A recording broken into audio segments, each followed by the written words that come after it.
How much damage is the continuing industrial action costing the wider economy? Here's our business and economics editor, Liam Halligan, with On the Money.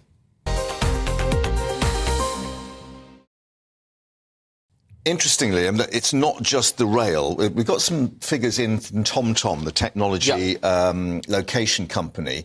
Traffic levels in London down to 46% from 78% this time last week. Birmingham dropped to 34% from 70%. Bristol at 37% down from 71%. Liverpool 27% from 59%, and so on and so on. So an indication it's not just people unable to travel. They're just not going into the cities. They're staying at home. And that has a huge knock-on.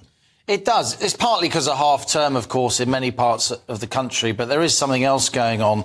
And I think it is worth reflecting on the economic impact of these strikes. But just before we do, let's just remind viewers that this strike is about pay. They may be confused that back in March, the RMT settled a strike action. Yes, but that was for signalling and maintenance staff. Rail, yeah. That's signalling and maintenance staff. The RMT, of course, still has lots of drivers, and indeed ASLEF is a drivers' union. ASLEF are striking today. RMT are striking on Friday. ASLEF are striking again on Saturday.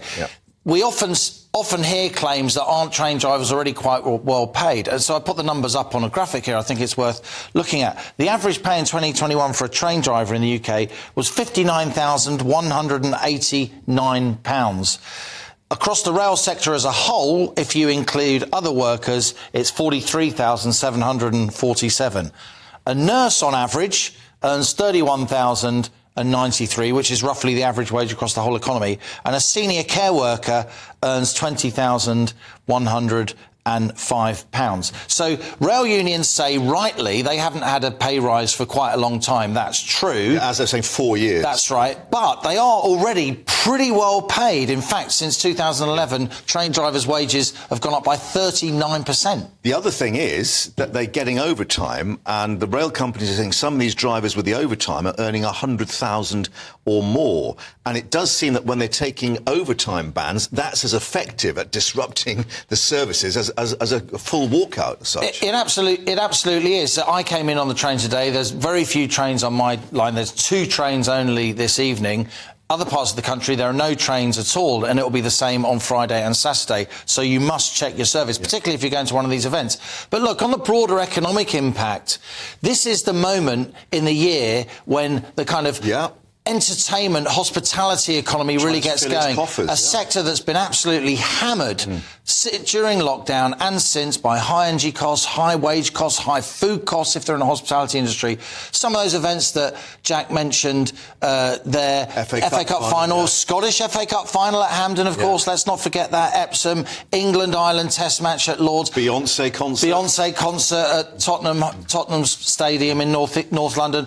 Also, lots and lots of festivals and events across the country. Earlier, I spoke to somebody called Michael Kill, well known to GB News. He is the head of the UK's Nighttime Industries Association. This, Mark, is what he said.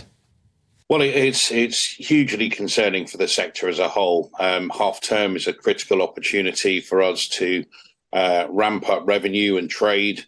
And as you can appreciate, with the inability for people to get to and from not only work, but to the pubs, bars, restaurants, clubs, festivals and events, it's leaving many people with huge concerns over the coming weeks that this is going to be a lost opportunity again. And we're potentially going to lose up to £130 million worth of revenue across these 3 days of strikes. That's a huge hit. We should reiterate, ASLEF is saying we're not targeting events. But he doesn't believe them. No, and if you're a union, you have to make an impact, basically, to try and push the levers to get back to the negotiating. Michael Kill says, his words were, of course, they're absolutely targeting events. He also says that many of the companies which he represents, they're really clinging on, and they are. High energy bills, food bills, labour costs, as I've said.